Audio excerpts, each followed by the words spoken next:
할렐루야. 우리 옆에 분하고 한번 인사합시다. 잘 오셨습니다. 한번 더 인사합시다. 당신을 위해 좋은 일이 시작되었습니다. 우리 한번 더 인사합시다. 당신은 행복한 사람입니다. 아멘.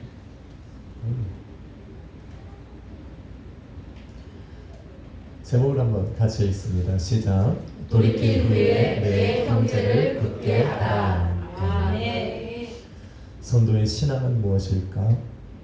라는 질문을 던지면 우리는 간단하게 이렇게 말할 수 있습니다. 성도의 신앙은 하나님이 어느 분이 어떤 분이신가를 알고 그 하나님이 내 삶에 일하시는 것을 경험하는 것이다 라고 말할 수 있습니다. 이것이 신앙의 시작입니다. 우리의 신앙은 우리가 하나님께 무엇을 했느냐로부터 시작하는 것이 아니라 성도의 신앙은 하나님께서 우리의 삶에 어떤 일을 행하셨는가로부터 시작합니다. 그래서 교회는 하나님의 은혜를 알게 하는 곳입니다. 하나님의 은혜를 체험하게 하는 것입니다. 그래서 저는 말씀의 기준을 조금 다르게 잡습니다. 우리가 듣기 쉽고 또 쉽게 이해할 수 있는 설교는 우리가 성도는 이래야 합니다. 믿음 있는 하나님의 자녀는 이렇게 살아야 합니다. 라는 설교를 들으면 우리가 마치 무언가를 해야 하는 것에 대한 정확한 답을 얻은 것 같고 또 그것을 들으면 마치 한 주간 동안에 내가 무엇인가를 할 수 있을 것 같은 생각 속에 뭔가 설교를 잘 들은 것 같지만 저는 조금 방향을 다르게 합니다. 그것은 바로 하나님께서 우리의 삶에 베푸시고 또 일하신 것이 무엇인가를 알게 하는 겁니다. 하나님이 어떤 분인가를 알게 하는 것이 설교의 목적이고 또 그런 하나님께서 여러분의 삶에 어떻게 일하고 계시는가를 알려주는 것을 목적으로 삼고 있습니다. 그래서 때로는 그러한 하나님을 내 삶에 적용하는 것이 어려울 수 있지만 만일 그 하나님을 여러분의 삶에 찾을 수만 있다면 여러분의 신앙과 믿음이 한층 성장할 수 있을 것이라 믿습니다. 그래서 우리 성도가 흔들리고 때로는 시험에 들면 그래서 우리 목회자들은 되게 죄책감을 느끼고 무슨 걸 느끼냐면 우리가 하나님의 사랑을 많이 느끼게 하지는 못했나? 하나님의 어떤 분이신가를 깨닫게 하지 못했나? 라고 하는 그런 스스로에게 책임을 잡고 묻게 되는 것입니다. 그래서 여러분이 우리 성도를 목회자를 살리는 방법은 하나님을 경험하십시오. 아멘. 하나님의 은혜를 깊이 체험하십시오. 아멘. 하나님께서 여러분의 삶의 역사하심을 여러분 간절히 믿고 찾으시며 나아가시기를 주님의 이름으로 부탁드리겠습니다. 아멘. 오늘도 주님은 여러분을 위해서 일하고 계십니다. 어떤 일을 시작했다면 그 일이 마무리가 되어 갈 때쯤 되면 어떤 결과를 얻고 또 시작하면서 세웠던 목적을 이루어야 되는 것이 맞는 것입니다. 예수님께서 3년 반의 공생의 사역을 시작하시면서 가장 먼저 행하신 일은 12명의 제자를 부르는 것입니다. 그 제자를 부르면서 오늘도 이 땅에서 당신을 대신하여 십자가를 짊어지고 복음의 사명을 이어갈 것을 간절히 바라셨던 겁니다.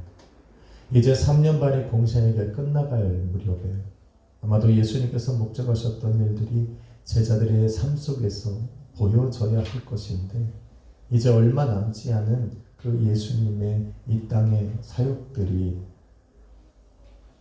그런 열매를 보기보다는 오히려 한없이 외로워지기만 합니다.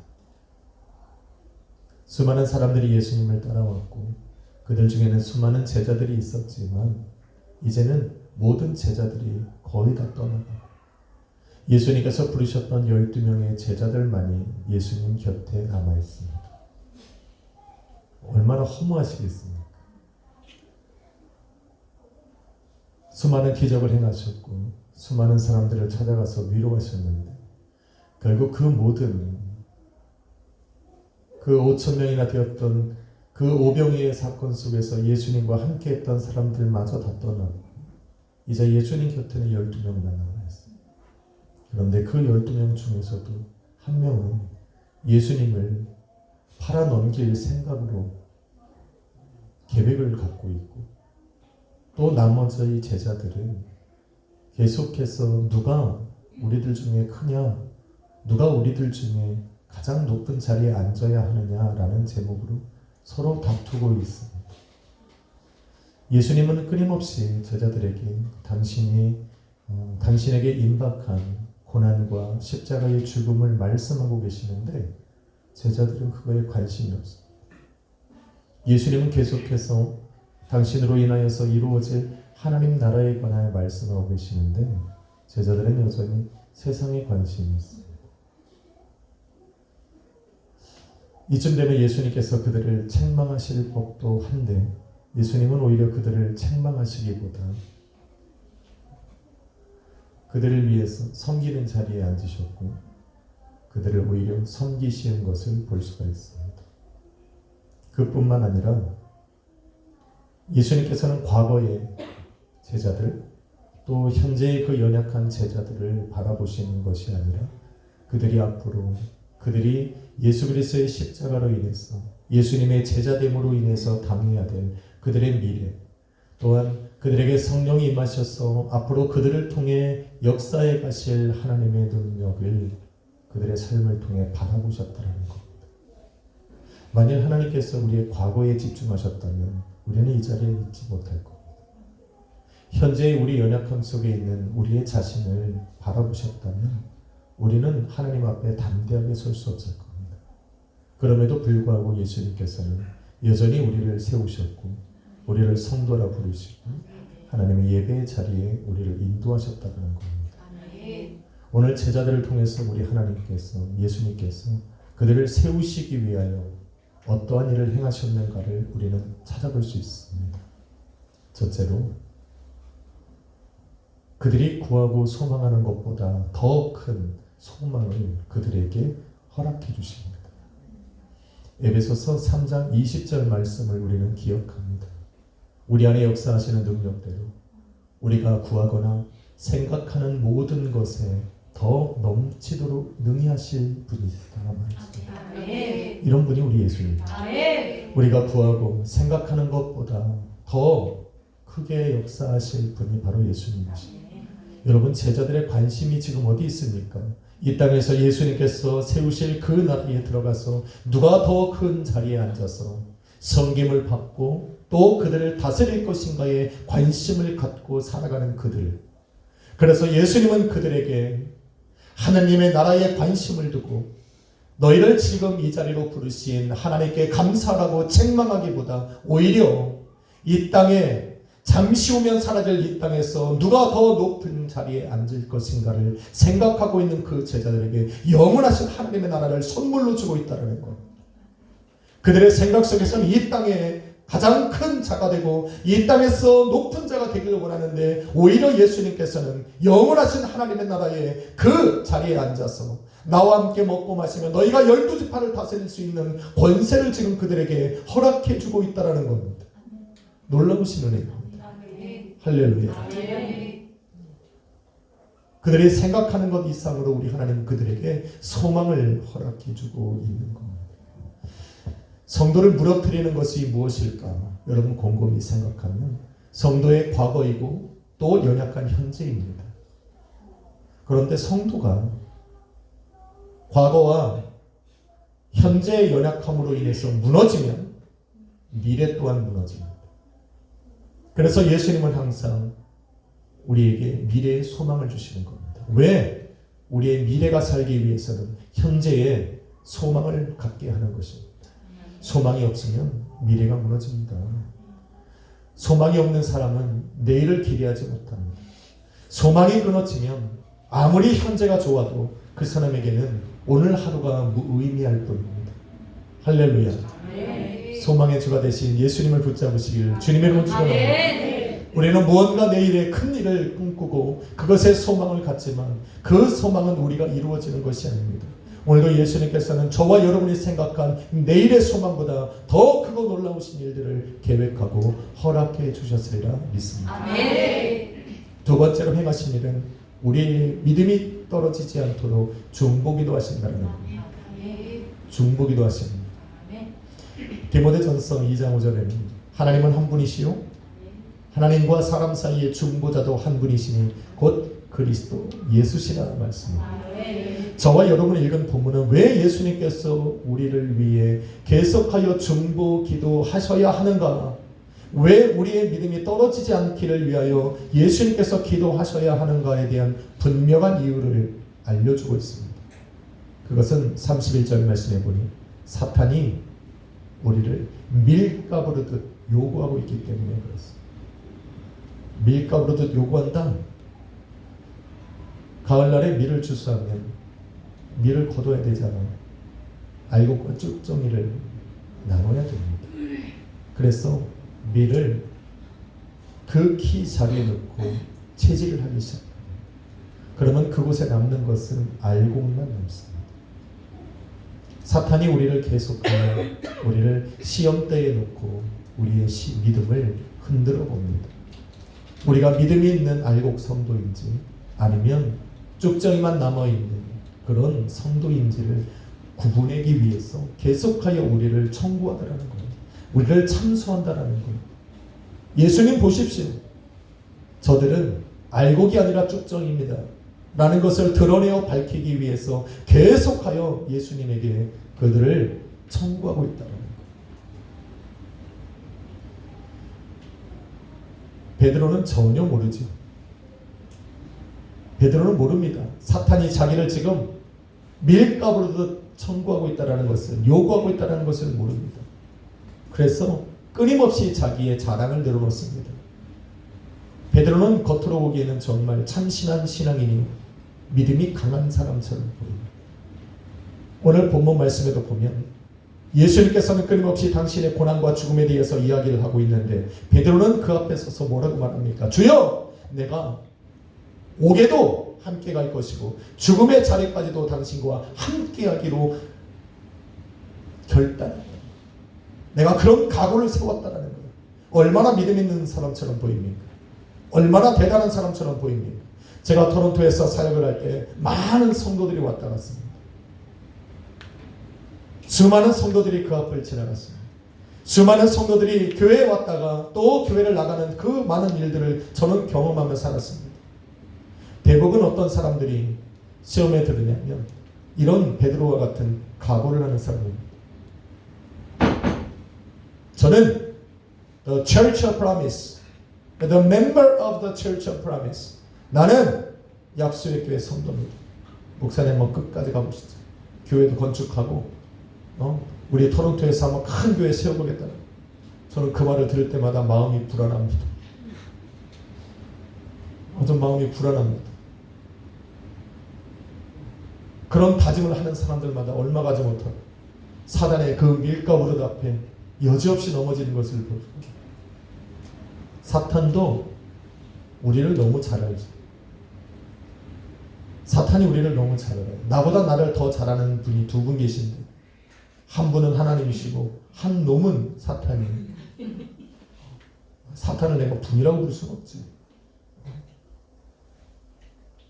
우리 하나님은 나를 세우시길 원하는, 연약한 나를 알기에 나를 세우시는 분이라면 사탄은 연약한 나를 알기에 밀가부르던 나를 쭉정이로 만들고 싶어하는 놈입니다. 그래서 사단은 우리를 어떻게 하면 시험에 들어 넘어지게 할지 너무 잘 압니다. 그래서 사단이 타켓으로 삼는 것은 쭉정이인데 알곡처럼 살아가려는 사람들입니다. 곧 넘어질 수밖에 없는 자신의 연약함을 깨닫지 못하고 알곡처럼 담대하게 그 앞에 서는 사람들.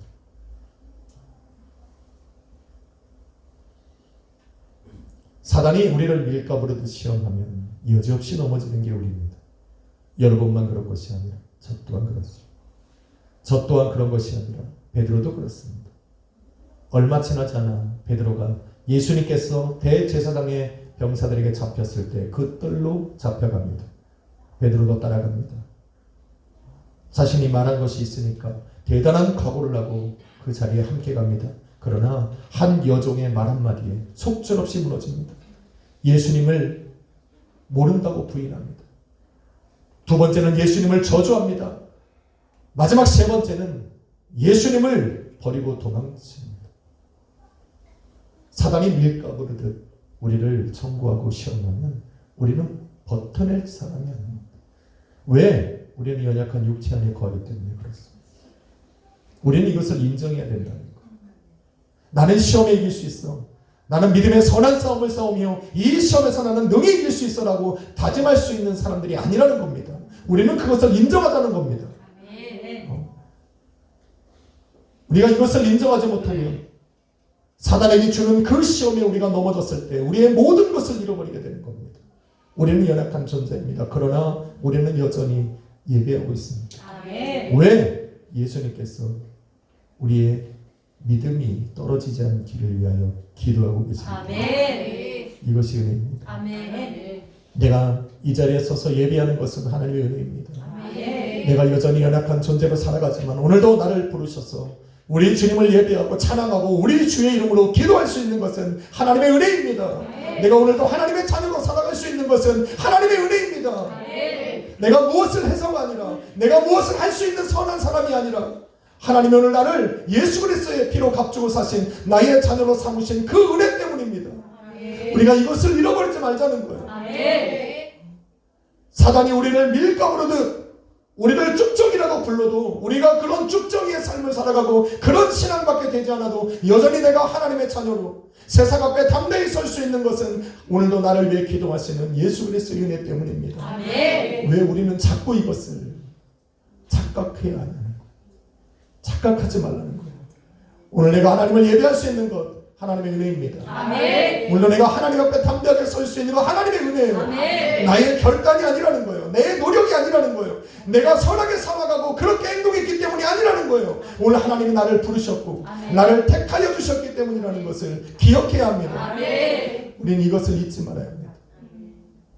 우리가 왜 하나님 앞에 시험됩니까? 하나님은 일방적으로 나를 사랑하셨고 나를 은혜로 지금도 붙드시고 여전히 나의 믿음이 떨어지지 않기 위해 나를 기도하고 계시는 분이 우리 주님이신데 왜 그분 앞에 시험이 듭니까?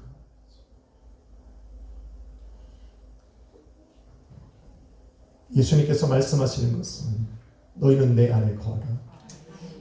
너희가 나를 떠나서는 아무것도 할 수 없느니라 말씀.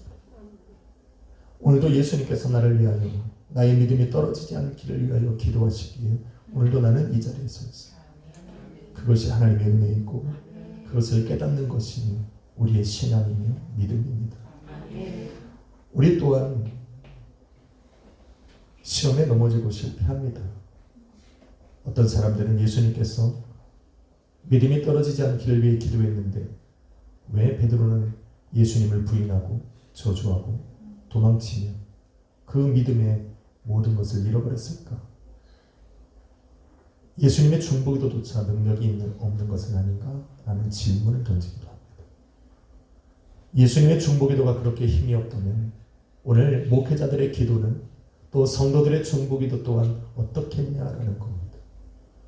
그러나 우리가 반드시 기억해야 되는 것은 있습니다.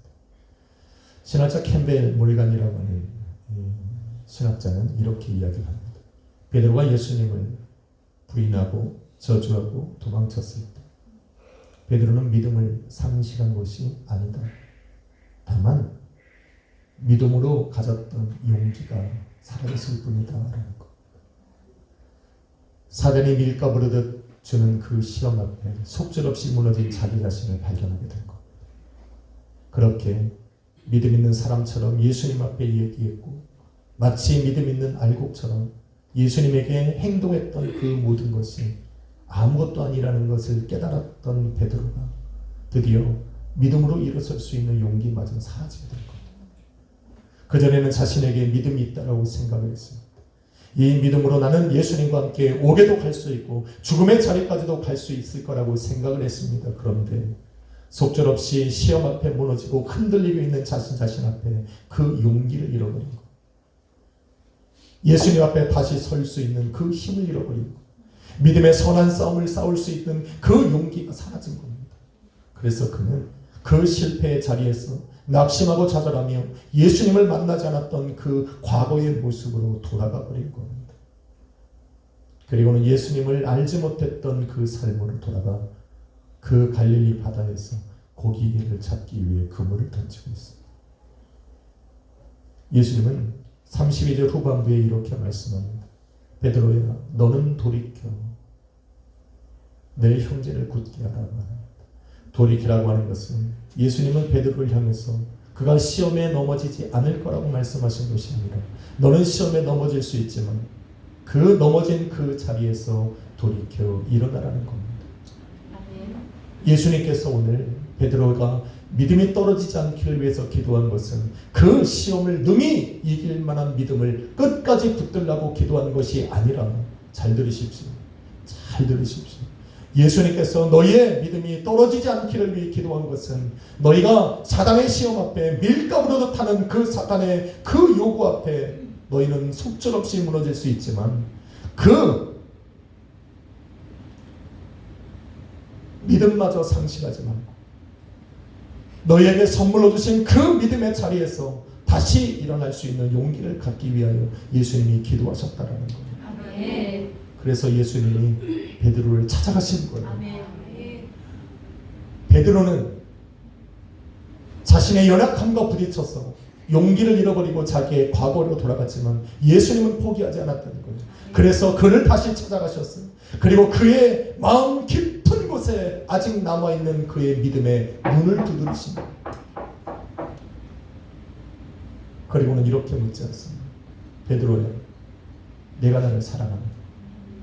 이 외침은 그가 지금까지 예수님에게 행했던 그 말씀의 그 행동에 그 결단에 물어본 질문이 아니라 그의 마음 깊은 곳에 아직 남아있는 그 믿음의 답을 요구하시는 거예요. 베드로가 뭐라 말합니까? 주님, 내가 주님을 사랑합니다. 주님, 내가 주님을 사랑합니다. 내가 주님을 사랑하는 줄 주께서 아십니다. 할렐루야. 아멘. 오늘 우리는 시험에 넘어질 때 실패할 수 있습니다. 그 실패의 자리에서 또 낙심하고 좌절할 수 있습니다. 그러나 기억해야 할 것은 우리가 믿음을 상실한 것이 아니라는 것. 왜? 우리 주님께서 여전히 우리를 위해 기도하고 계시기 때문에. 아멘. 믿음의 주가 되신 주님께서 오늘도 내 삶에 찾아오셔서 내 믿음이 뿌리까지 뽑히지 아니하도록 오늘도 우리를 위하여 중보하고 계시기에 우리는 그 믿음을 붙들고 다시 일어날 수가 있는 것입니다.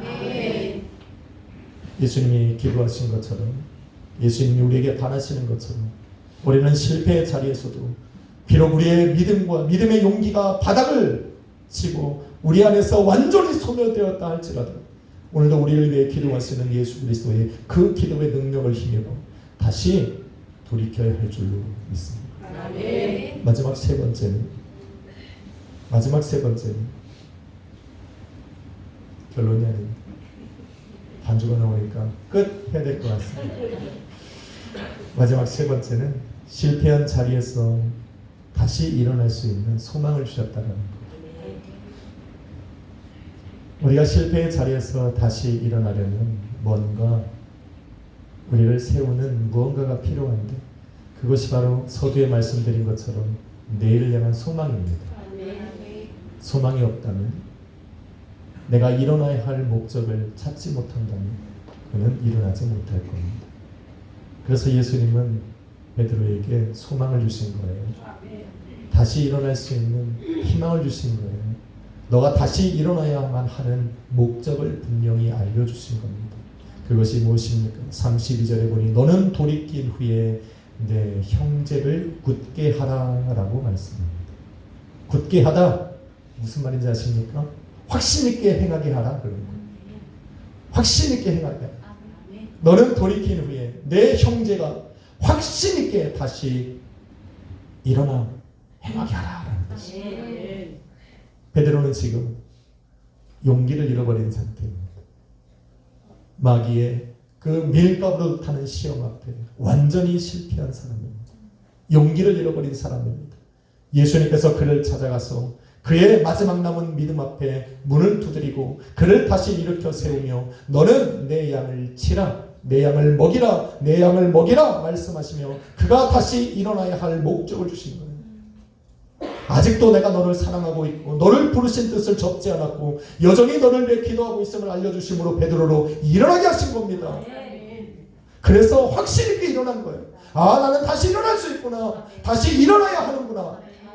그런 나를 우리 주님께서 잊지 아니하시는구나. 나를 기억하고 계시는구나. 내게 주신 그 말씀과 부탁을 또 명령을 거두지 아니하셨구나. 내게 주신 그 사명을 우리 하나님께서 거두어가지 않으셨구나라고 하는 분명한 믿음을 주시는 거예요. 확신을 주시는 거예요. 그래서 베드로는 확신 있게 일어난 겁니다. 그것을 경험한 베드로. 오늘 예수님께서는 베드로에게 무엇을 요구합니까? 너는 내 형제를 굳게 하라. 너처럼 다시 그 실패의 자리에서 일어나서 그 잃어버렸던 그 믿음의 용기를 뿌리치고 다시 일어나서 너와 같이 다시 믿음으로 나아가는 것에 확신 있게 행하게 만들라는 것입니다. 그래서 베드로는 먼저 경험한 거예요. 그래서 성도는 시험에 들고 다시 일어나고 다시 흔들렸다 다시 세워지고 이런 성도들이 확신 있게 이야기하는 걸 볼 수가 있어요. 왜? 경험이 있어서. 경험이 있어서 그래요. 자신을 세우신 분이 누구시라는 걸 알기 때문에.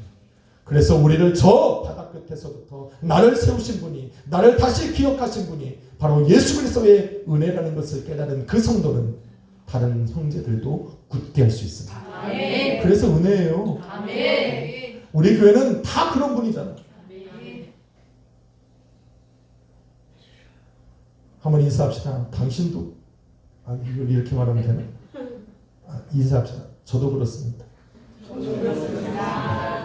아니 여기 중에서 한 번도 시험에 안 들어 넘어진 분이 어디 있어? 제가 기억하는 한 다 그런 것 같아요. 여러분만 그런 게 아니라 저도 그래요. 예수님이니까 가능한 거야 이거. 예수님이니까 베드로를 찾아가서 내가 나를 사랑하느냐 묻지. 자기를 부인하고 저주하고 도망가버린 베드로를 뭐가 이쁘다고 찾아가서 내가 나를 사랑하느냐. 태근아 내가 나를 사랑하느냐. 목사님이니까 물어보지 누가 물어보겠냐고. 예수님이니까 베드로에게 물어본 거 아니에요.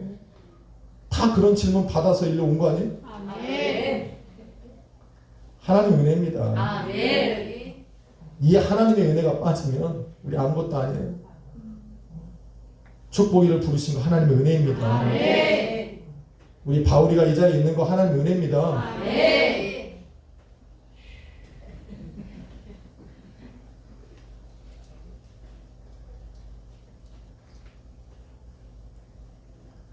우리로 다시 일어나게 하신 것은 우리의 형제를 굳게 하기 위함입니다. 아멘. 여러분의 은혜를 여러분 안에서 멈추게 하지 마십시오. 우리가 다시 일어난 것은 우리의 형제를 나와 같이 저 믿음의 용기를 잃어버리고 실패의 자리에 있는 저 사람들을 다시 일으켜 세우게 하시기 위한 것입니다. 이것이 저와 여러분이 다시 일어나야 될 힘이고 소망이고 목적입니다. 사랑하는 성도 여러분, 주기도문에 보면 주님이 이렇게 말씀하셨어요. 너희는 이렇게 기도하라. 마태복음 6장 13절에 시험에 들게 하지 마옵시며 다만 악에서 구하옵소서라고 기도하라 말씀하셨어요. 시험에 들지 않도록 기도하라는 것은 내게 시험을 주지 마시라는 것. 너에게 시험이 없을 것이다.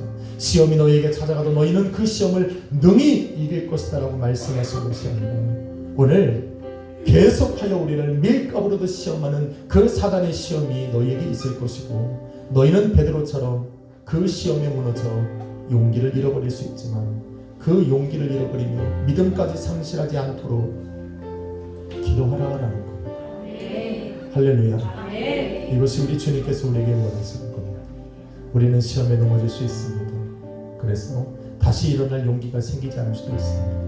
믿음의 선한 싸움을 싸워나가야 하는 그런 우리와 성도가 그 싸움을 다시 한번 싸울 수 있는 힘을 잃어버렸을 수도 있지만 오늘도 우리는 우리를 의지해서 살아가는 것이 아니기 때문에 오늘도 내가 나의 결단과 능력과 힘으로 그 용기를 붙돋아서 다시 믿음의 길을 걸어가는 것이 아니기 때문에 오늘도 나를 위해 끊임없이 기도하시고 오늘도 이 시간에도 나를 위해 중보하며 기도하시는 그 예수 그리스도의 은혜를 힘입어 그 베드로를 사랑하시냐 그 사랑의 몸으로 찾아가셨던 그래서 너가 나를 사랑하냐라고 물으셨던 그 예수 그리스도의 사랑에 힘입어서 오늘도 우리는 다시 일어나요. 다시 일어나요. 그래서 우리의 형제를 굳게 하고 오늘도 그 하나님의 은혜에 감격하며 한 주를 살아가야 될 줄로 믿습니다. 한번 인사합시다. 주님은 당신을 위해 일하십니다. 한 번 더 인사합시다. 지금도 일하고 계십니다. 한 번 더 인사합시다. 그러니 일어나야 합니다. 아멘. 이것이 한 주간 여러분들이 의지하고 지켜야 될 하나님의 말씀이라고 믿습니다. 오늘도 하나님의 은혜를 깨닫고 오늘 내가 나 된 것이 하나님의 은혜이시고 또 오늘 내가 이 자리에 서 있는 것이 하나님의 은혜고 내가 숨을 쉬며 하나님의 자녀로 살아갈 수 있는 것이 하나님의 힘을 고백하고 믿고 확신하며 나아가는 우리 복된 약속의 교회 성도님들 되시기를 주님의 이름으로 축원합니다. 기도하겠습니다. 거룩하신 하나님 감사합니다. 베드로와 같이 사단의 시험에 속절없이 무너질 수밖에 없는 우리이지만 오늘 하나님 나를 부르셔서 여전히 하나님의 자녀로 살아가게 하여 주심을 감사합니다. 나를 부르신 것이 하나님의 은혜이고 오늘도 그런 내가 하나님의 전에 나와 예배할 수 있는 것이 아버지의 은혜입니다. 모든 것이 은혜이기에 그 은혜에 감격하며 살아가는 그 은혜를 힘입어 실패의 자리에서도 다시 일어나 우리의 형제를 또한 굳게 할 수 있는 그런 성도로 하나님의 자녀로 살아가게 하여 주옵소서. 예수 그리스도의 이름으로 기도했습니다. 우리 함께 찬양합시다. 모든 것이 우리 하나님의 은혜임을 예수로 고백하겠습니다. 내가 누려왔던 모든 것들이 내가 지나왔던 모든 시간이 내가 걸어왔던 모든 순간이 당연한 것 아니라 은혜였소. 아침 해가 뜨고 저녁에 누운 봄의 꽃향기와 가을의 열매 변하는 계절의 모든 순간이 당연한 것 아니라 내가 이 땅에 태어나 사는 것 내가 이 땅에 태어나 사는 것 어린 시절과 지금까지 숨을 쉬며 살려 금을 부르사 당연한 것 아니라 내가 하나님의 자녀로 살며 내가 하나님의 자녀